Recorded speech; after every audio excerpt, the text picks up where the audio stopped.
Greetings from Podcastville. It's what is today? It's Monday, the 17th of August. Ah, man, Church of what's happening now. This is a sad topic to open with, but if you're like me, you listen to the Church of what's happening now every Monday and Wednesday, and that is currently wrapping up final episodes for Joey.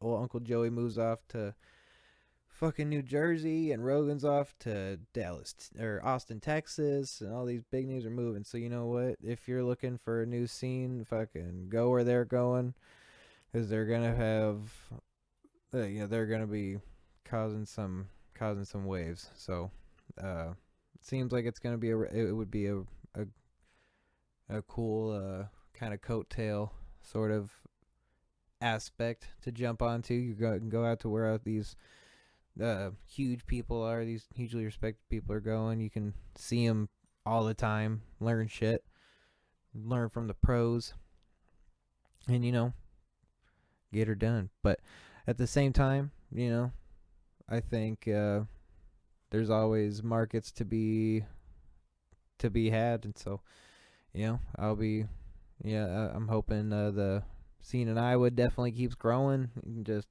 keeps evolving from there. Like there's some good ass podcasts and like really good comedians that come out of Des Moines and the surrounding Iowa cities and towns, and it's fantastic getting to meet them. And we're currently I'm working on turning this into potentially a live event to help even put on music, like give live performances.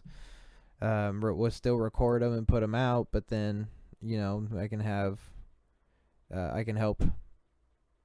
Maybe it could help some kind of one of the businesses, whatever. Right? Yeah, that's what. And I haven't even thought it totally through, but I think it could be fun. I've been thinking about how I could maybe put on an event to try to help out one of the venues and that sort of thing, but.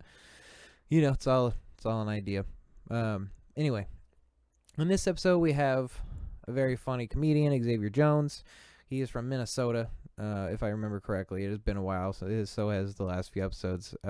This is again a Zoom call that I transferred over, so it's not the greatest quality, but still a good episode. Nevertheless, I believe. So just hang in there, and then they'll start moving into live recordings again, either next week or the week after. So, obviously, thank you everybody for listening.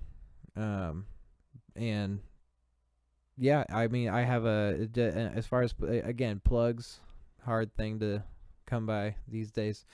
I do have a showcase coming up on September 4th at Java Joe's Coffee House in South Des Moines, and that will be that's a free show. So I mean, I think it's so once they hit capacity, that's it. Obviously, and since it's a free show, there's not tickets and whatnot. But you can follow me, Jordan C Comedy. They came from the underground and everything, or TCFQ podcast on Twitter, which is like the least important page. Twitter sucks, man. But in my opinion, if you like Twitter, then all the better. I don't care. I don't know. It's not for me, but other than that, we got the other podcast, Dustin Pursley, Intelligent Idiocracy, where I am a total shit audio engineer and have lost some content, and so we're a little behind. That's my fault. So I apologize for that. But I'm having a drink. I've already had a few. That might be obvious to people listening. But I'm getting ready for Kill Tony. I'm hanging out. I'm getting this podcast intro recorded so that way I can get this episode ready to be put out.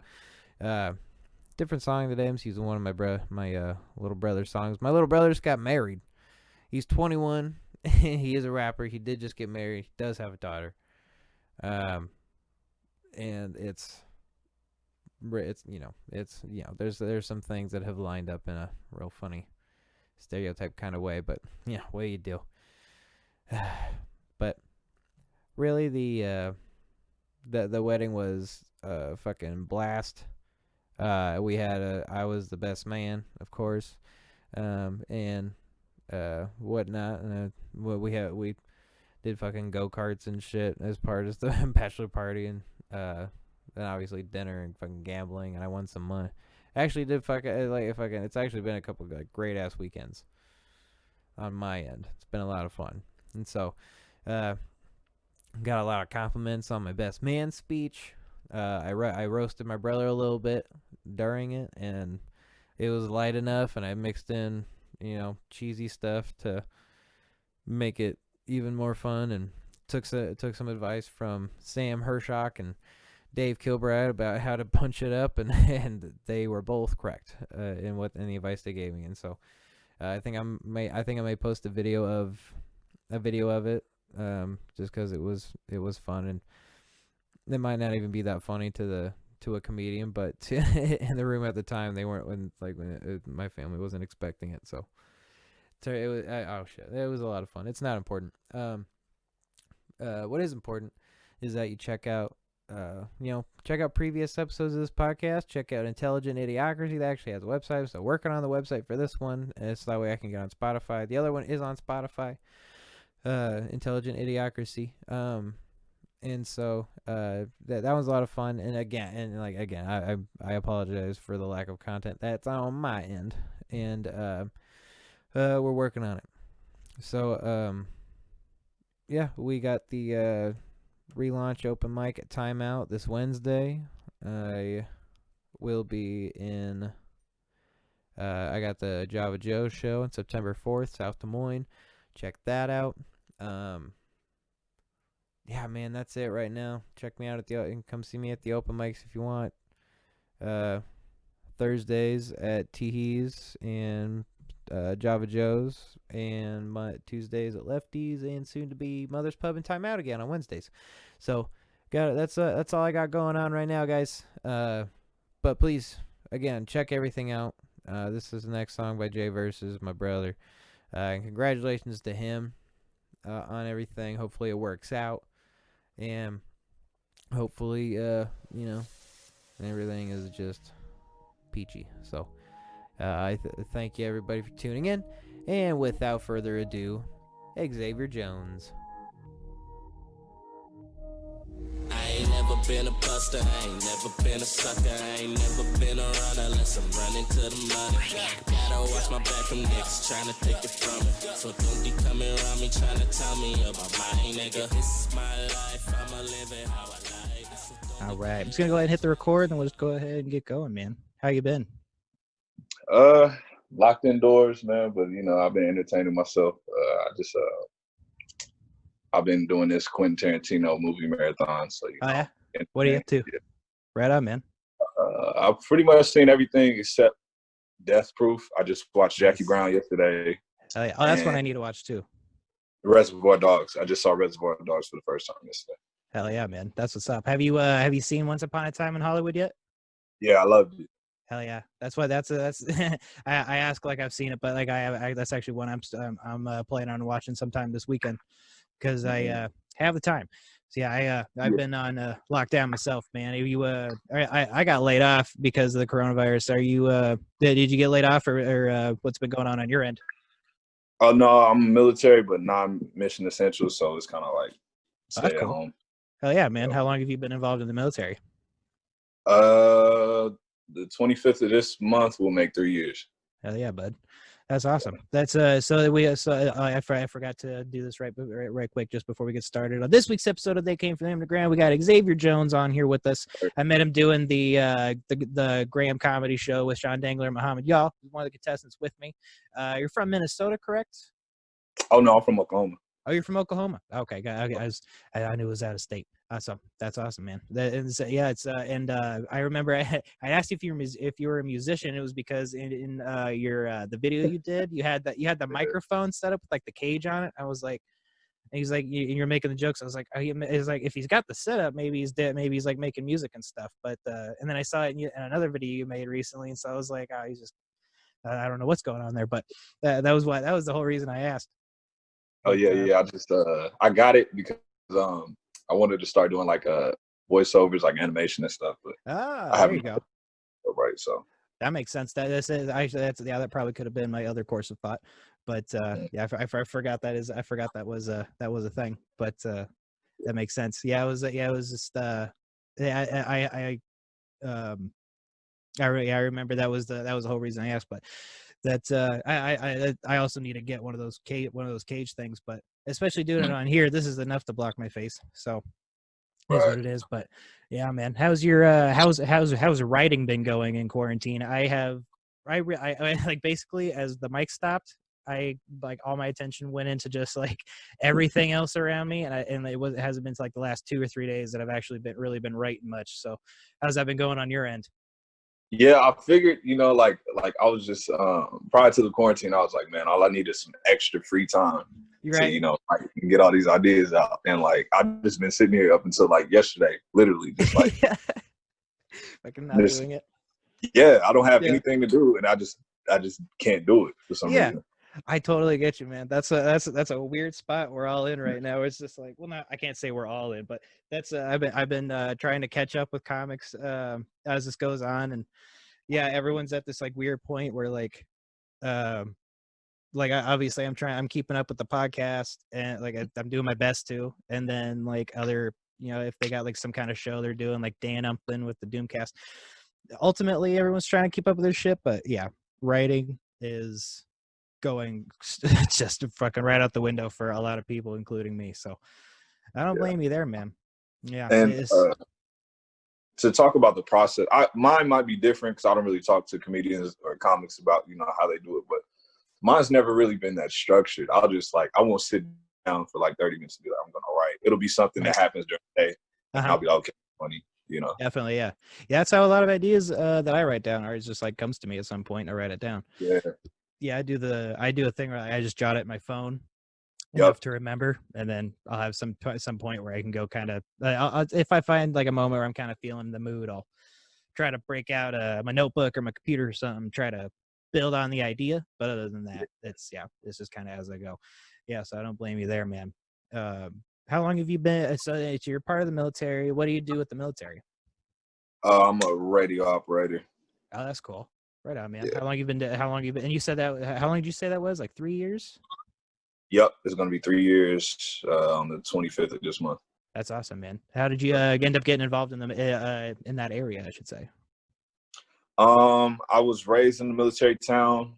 It was the Army. It's one of the biggest artillery Army bases in America, Fort Sill.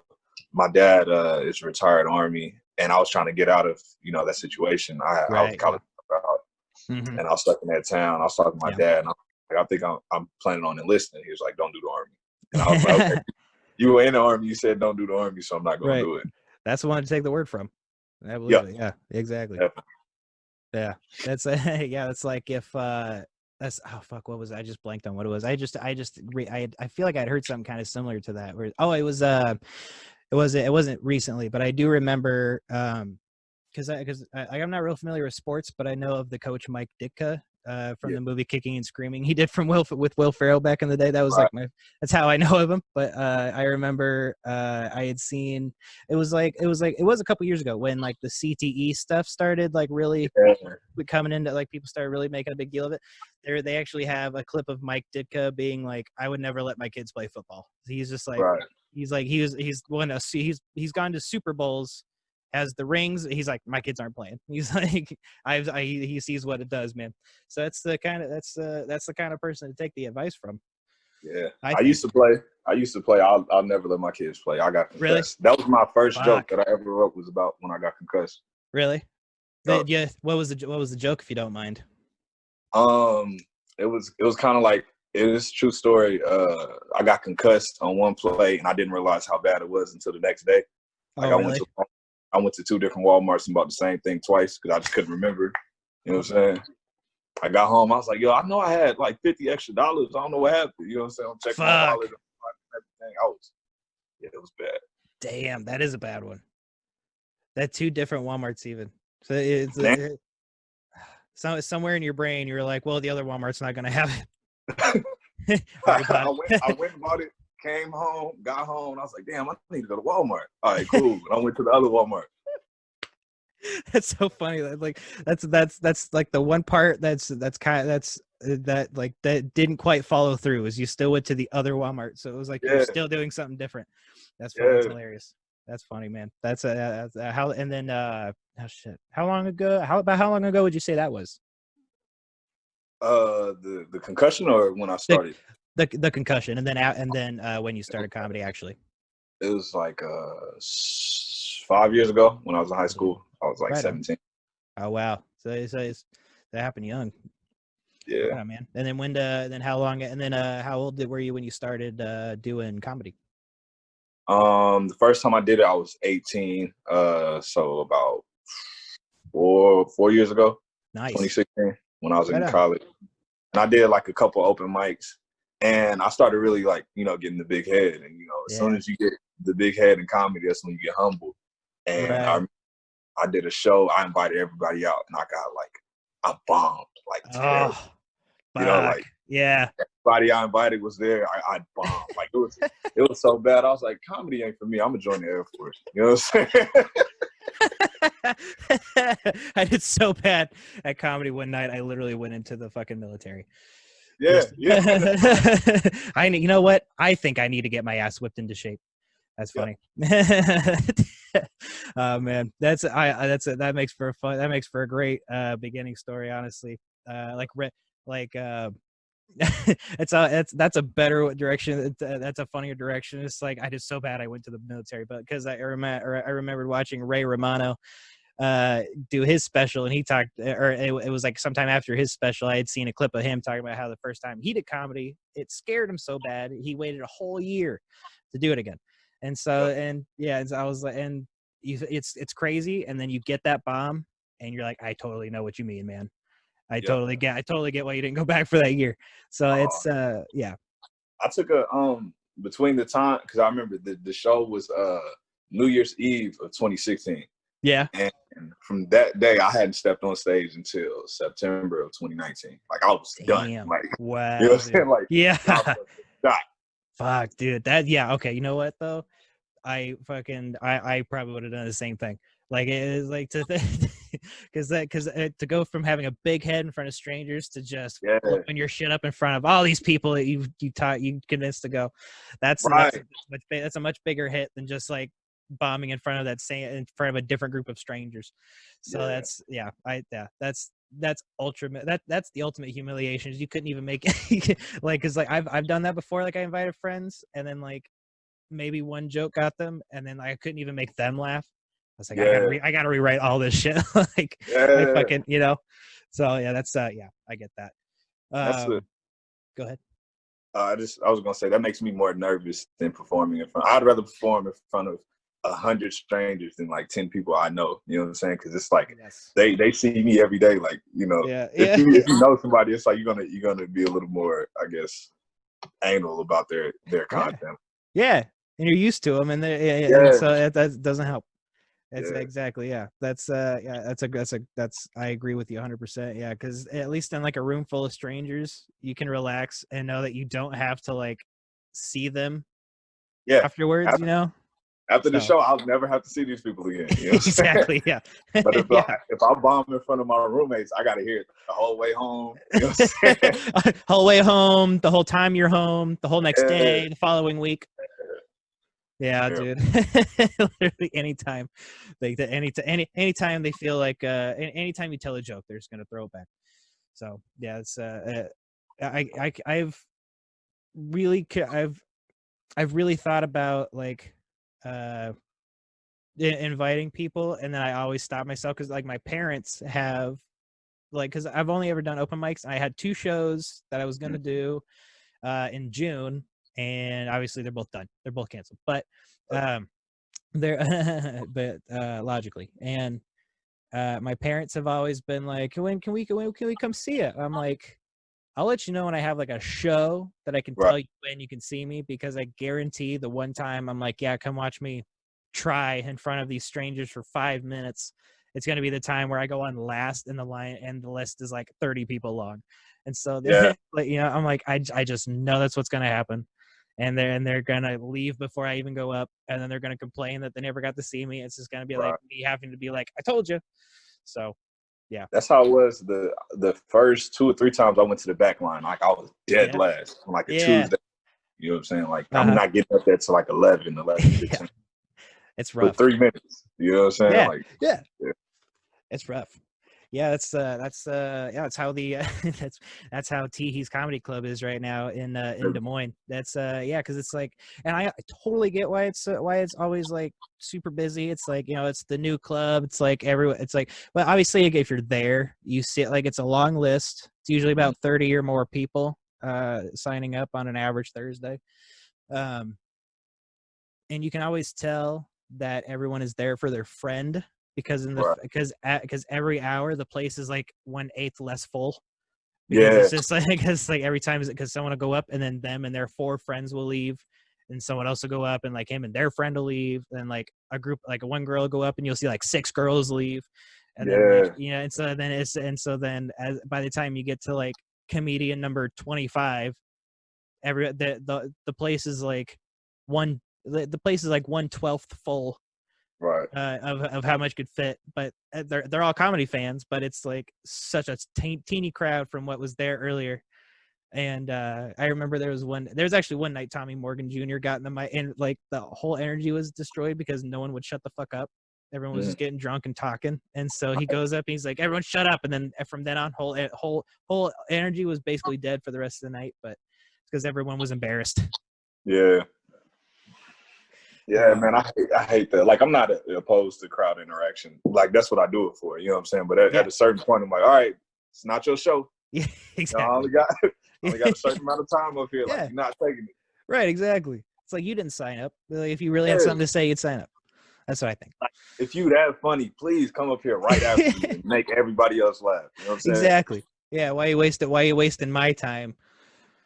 But fuck those. Yeah, they're bad. When you So then, let's see that shit. So when you actually when you got started back up doing comedy again after your like little hiatus there, what was what was your was there anything that like changed your mind and it like made you think like, you know what, I should do it again? Or was it just like, was it so long that you kind of forgot that pain and you're like, let's try it again? It was honestly, it was like positive peer pressure. You know, I had always like, it was kind of the thing where like, it was one of those stories, like, you know how everybody has like an interesting story about them when you meet somebody. And I used to tell people like when we met, you know, like, yeah, I used to do comedy back in the day. Like, oh, for real? All right, you should start doing it again. Right. And then eventually, you know, my roommates just kind of like, because I procrastinated for a couple of weeks. I was like, all right, you got to go this Tuesday.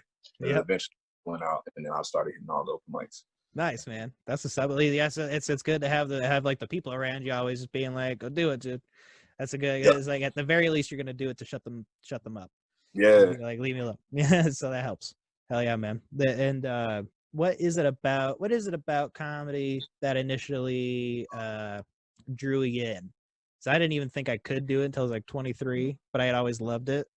So I kind of had to be alone and like I kind of had to figure some shit out myself. But what is it about comedy that really got you going? I think I fell in love with it like young. Like the first special I watched was Chris Rock's. I think it was Never Scared. He had on this red suit or whatever. That's a good one to start. Yeah, and then I just remember being like, oh, like how he just controlled a room like thousands of people. Like I always wanted to do that. And then like I was a real like nerdy kid when I was growing up. I was like scrawny and all that. So it was pretty much like, if I want people to like me, I got to learn how to tell a joke or something. You know there you go. Right. Oop. My fault. Hold up. Oh, you're good. my girl was just calling me. I'm gonna have to call her back. Oh, you're good. No problem. We are back and we're all good. But go ahead. But yeah, it was it was what did I just say? Oh yeah. You pretty much had to. You know what I'm saying? Like I wasn't very good at sports. I played sports, but everybody have their niche. And I was like, well, if I can do one thing, you know, I can make somebody laugh. I like that. There you go. Yeah, hell yeah. Yeah, that's a real good that's a good thing to be kind of I think be keen on at a young age is is like kind of having that and be like aware of it, because then you're always working on it. Yeah. Even subconsciously, because it's always something that I've noticed that I did. Mhm. If, for instance, I was like, because I kind of played sports, but like once high school came, I was done with them. I was like, I just like music and arts, and I did theater Right. and shit. So I was like, but up through middle school, I was doing sports and stuff. But that was all I ever really. I discovered that was all I ever really cared about when I was like at football. I was like just hanging out with people, and it's like just talking and Yeah. trying to be funny and try to make jokes. Anytime I would write a paper in school, I tried to be ridiculous or satirical or fucking make dumb jokes in it, like completely off Right. point. Like it was kind of, I probably like it was all I wanted to do. So now I'm like, I fucking could probably just do that. So Yeah. here I am. Yeah, And that's that's the awesome. thing. It's not. I don't think. I mean, there are certain biases in comedy, like every field, but like I like it because it doesn't matter what you look like, what your ethnicity is. Like if you're funny, you're funny. You know what I'm Exactly. saying? Yeah. Much as close to a meritocracy as you're gonna get. Yeah. Yeah. I agree. I definitely agree. That's that. It's definitely a real. It's definitely like a real, just kind of. I think it's a lot of it is awareness too. Yeah. Is and all that, and that's it, and that's why. But also, like you were saying with like Chris Rock being in that group of like just like controlling these thousands of people. That's a huge that's such a huge thing to see, because it's just like, because all these, I really believe stand-up comedy is really like one of the purest forms of entertainment, because it just has to be the person and then the microphone so people can hear them, and Right. they can just do everything. They don't have an instrument. They're not like getting into your head with like all these certain vibrations that trigger Yeah. certain emotions in you. It's just like, hold on one sec. What's up? What up, dude? We Oh, good? yeah, we're good. I just had to respond to that. But yeah, it's oh shit, where was I? Purest form. Oh yeah. Okay, yeah, that's all I needed. But yeah, I just think it's just such a. But that's exactly. I agree with that, and 100% on what like with that whole thing is just because to see somebody do it, just their words, it's just like this idea that they deliver to you in a good way. It's just all it needs for you to change your mind. So that's it's highly attractive. I think that the thing I love about it the most is like I can just delve into like the deepest, weirdest parts of my mind. Yeah. And like say it, you know what I'm saying? Yeah. Yeah. Strangers. And because normally if you say half of the stuff we say on stage in a normal conversation, people don't look at you. But like it's encouraged, you know what I'm saying? So that's it's true. Like, I think it's definitely the most honest form. Yeah. Of, definitely. Big time. Yeah. That thing that's a great point. Yeah. If we all have those moments in school where we say something and it turns out that was a real weird thought to everybody else around. It's like, okay, hold on. I had a process of how I got there. Just hang tight, and then you got, and so that's basically it's kind of joke writing too. Is like, here's a crazy thought. Let me explain. So right. that so it's just that's what I found myself doing in most of my life anyway. It's I mean, telling someone that you want to do stand-up comedy is always like a way of them being like, God, I could never do that, man. Like I find it so crazy. Like it's just so much. It's like it's no different. It's like again, it's us talking to each other, but it's like taking that and then just like acting like you're talking to a lot of people that you can tell to shut the fuck up at any moment because they're interrupting your idea. Like if you're talking to someone in real life, like you can't just be like, shut the fuck up. I'm not done. Give me 4 more minutes and then you can talk but on stage you can do that and like people actually encourage it. So it's like if you're a little mean, it's a good place to be, But I like I guess the vulnerability. I feel like in other art forms, like you have to. I feel like in comedy, you can present your truest self. You can have the self-deprecating jokes. Exactly. But I feel like other art forms, like you kind of have to present this, not caricature, but I don't know if I'm explaining that right, but no, I just feel like you can be your most vulnerable self on stage with strangers. Exactly. Yeah, that's very true. Yeah, when you do music, you like because like musicians, they like it's a poem, It's a beat. It's obviously a structure, but also it's like it's presented in a way that kind of has to be interpreted by the person listening, and so it's definitely not exactly a solid way of getting a point across unless the lyrics are very specific. Right. And so so that is a huge that is a huge benefit of comedy, is being able to like express the idea, work around it, and then like address the fact, and then be able to address the fact that like someone could be taking it the wrong way, and then flip that back and say there's 100 ways around it. And so that's a lot of fun. I do know that like talking to talking to musicians, it's like obviously like someone like me and you, this is what we do, is like talk, and then we break things down, and it's just part of the writing process. And then but like you get like I can always tell musicians like they could do that, but it's so centered in becoming a poem and like a solid thing, and that it like loses its freedom in conversation. And so it's that it's definitely but like comedian, like you'll talk to the number of podcasts I watch is that I've heard a lot of comedians make the point of like comedians want to be musicians want to be comedians, but it's just because of it's a great feeling that you delivered to them. It's like because like you're making them laugh and they feel great, but also like the people that go to the music, that like the music makes them feel good too. It's all all thing you're putting out. And so it's this cool thing that doesn't exist unless you're hearing it in the moment, really, technically. So that's it's a lot of little fun ways to look at it. But who's your biggest inspirations for doing comedy? You started with Chris Rock. How a very solid stuff, a very solid foundation. How did it evolve from there? So Chris Rock, that was the first one I watched, and that was back when it was on HBO. So when it first came out, it would come on like every other day. So I memorized verbatim. That's what's up. A couple years after that, that's when Cat Williams blew up. Yeah, I actually remember. Cat Williams was a big craze. He was he fucking took over, dude. He's a fucking icon for sure. And then after that, I started to branch out more. It was like I was really into Dane Cook for a while. I just like how animated he was. Yeah. George Carlin. Yeah. Because George Carlin, he really didn't even tell jokes, to be honest. He just broke down everyday shit. You know what I'm saying? Like the most realistic way. Uh-huh. Then at this point, like I'll watch anybody, Right. Yeah. No, yeah, I agree with that.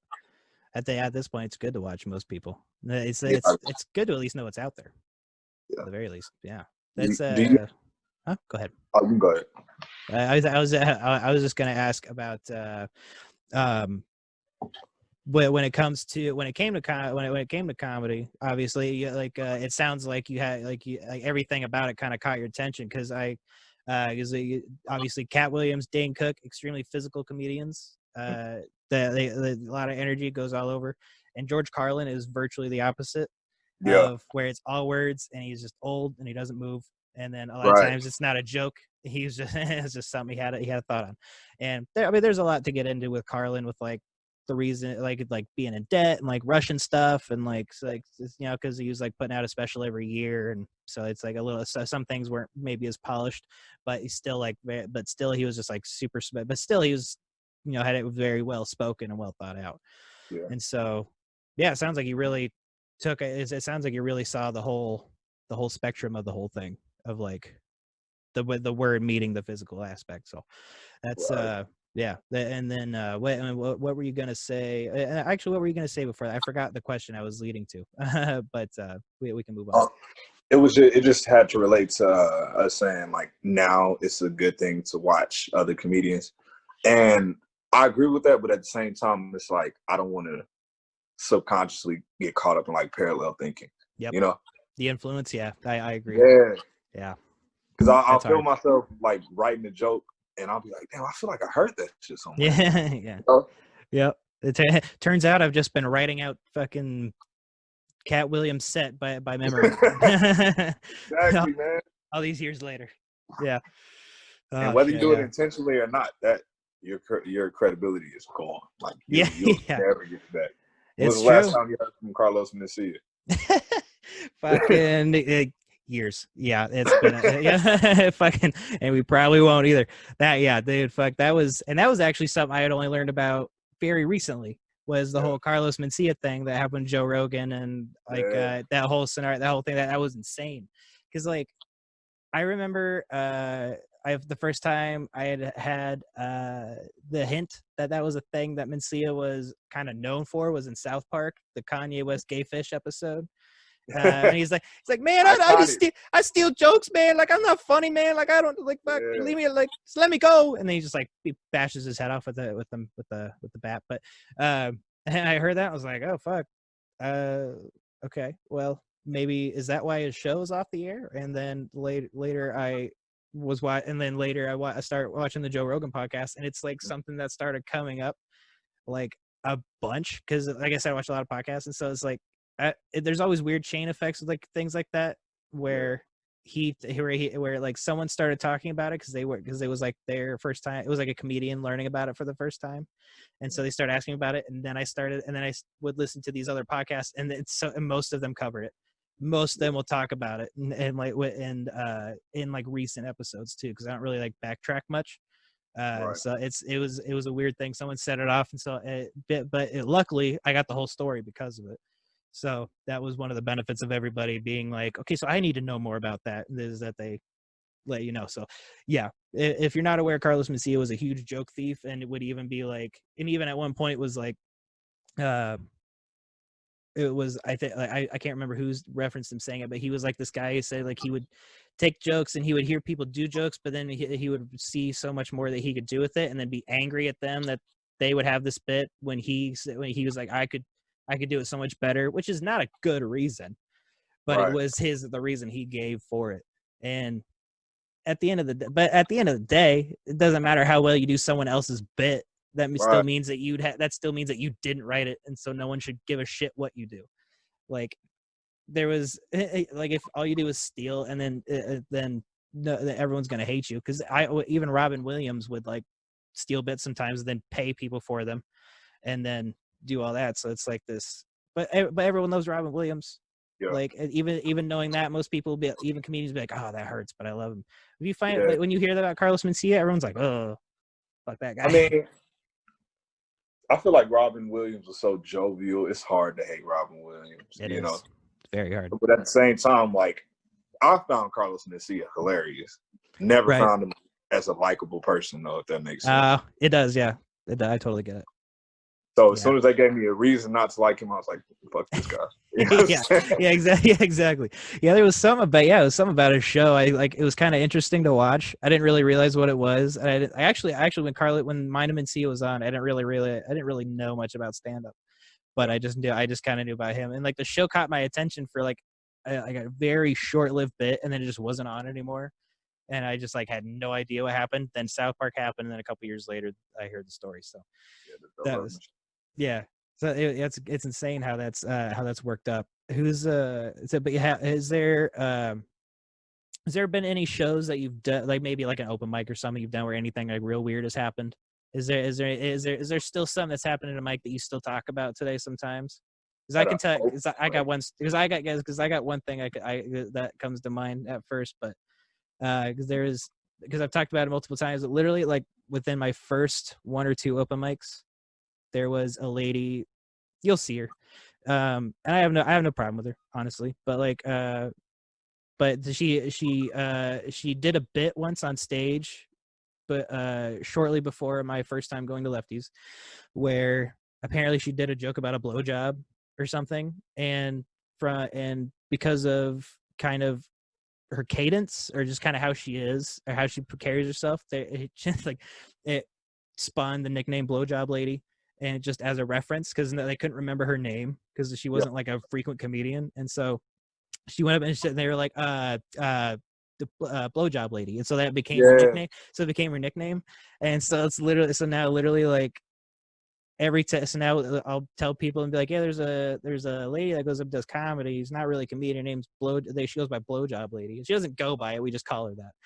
But her name's Kristen. I can't remember her last name, but she's like, she seems nice enough, but like she's she's like real good looking, and she's into like she's very very into fashion, and so her profile picture on Facebook is typically of her in like a bra and underwear, with like maybe a fur coat. I can't remember, but like but she has a very specific lane that is very hard to transfer to comedy in my mind.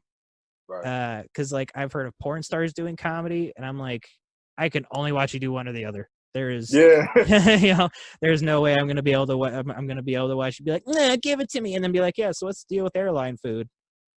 Yeah, but I mean, I think it's the same. Like with, I don't.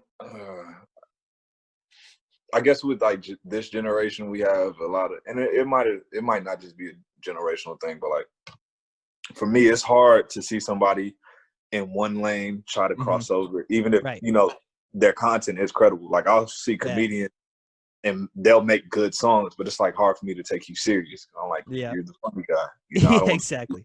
I don't want to see you singing right now. You know what I'm saying? I want to I totally get that. Exactly. Yeah, there are real exceptions. Like Dimitri Martin, for example, mostly stand up, bring out a guitar, he'll do some guitar bits. He doesn't sing, but like he does bits while playing music.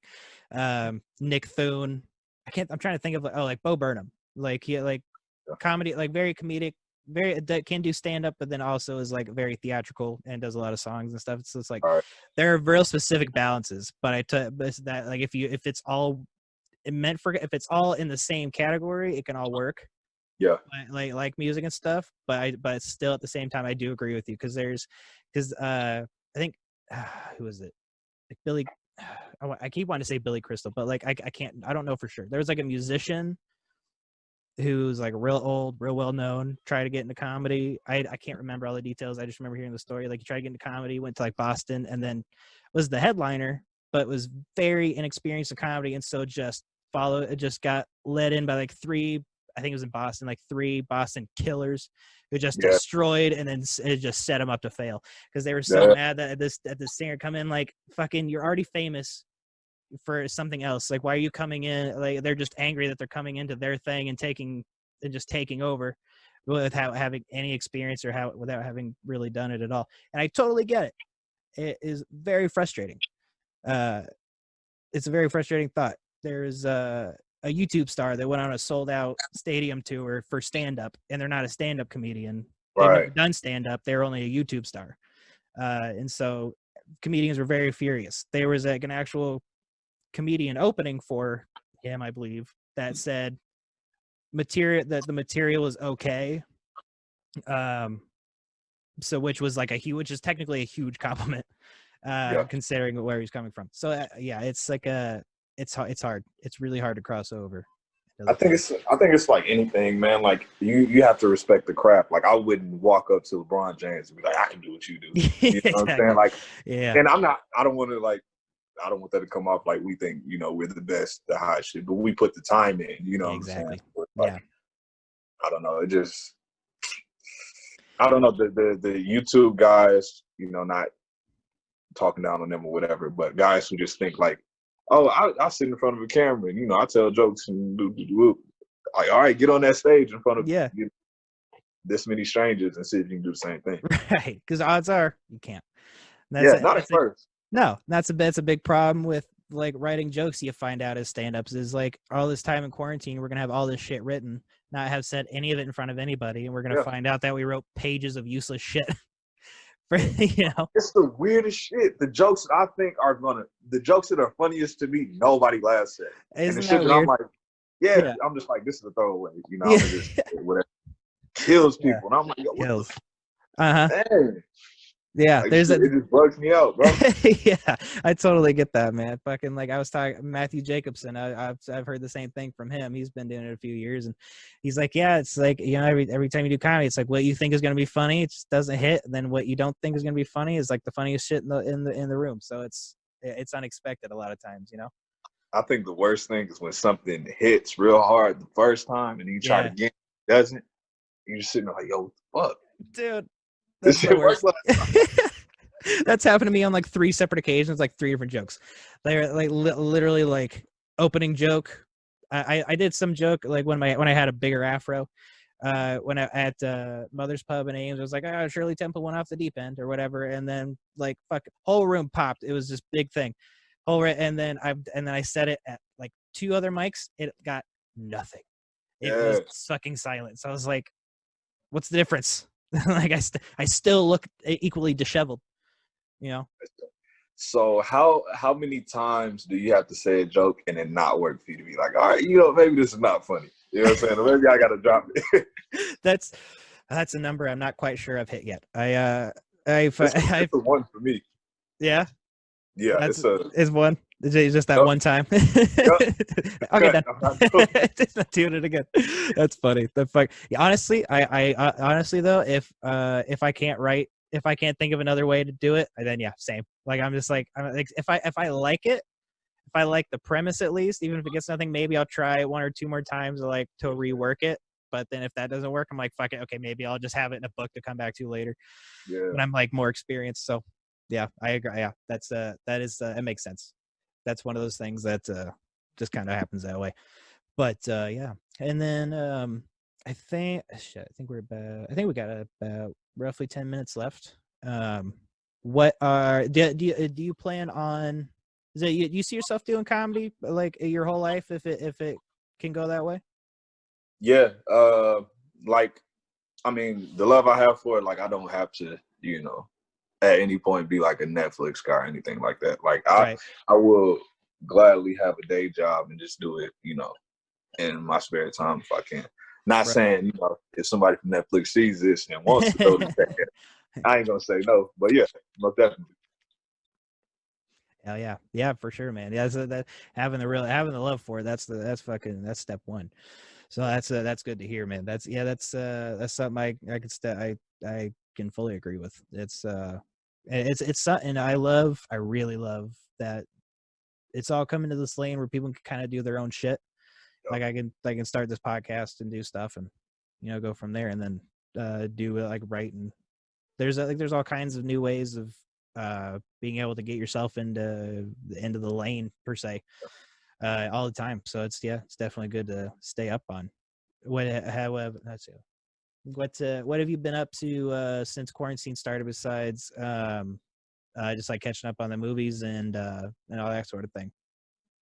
I made one skit since I've been in quarantine. That was the other one where I had the microphone stand. Yeah, I saw that. I've been chilling. Really. Hell yeah, man. That's what's up. And that's a good way to do it. Honestly, since you did make that skit, that's kind of more than what a lot of us are doing right now. So that's good. You got any more ideas for stuff you're working on? Yeah, I was a friend called me last night and he was telling me about this dream I had, and like it's just weird situations like that are like I'm not even thinking about comedy, but he'll say something and it'll trigger something, and I'm like, yo, that's like 8 jokes right there. Yeah, you know? Oh, that's the best. Fuck yeah, so I, man. In the middle of the night and just ended up writing last night. Last night was the first time I've written anything in a while. Yeah, all right, and it can't. That happened in a dream, you said?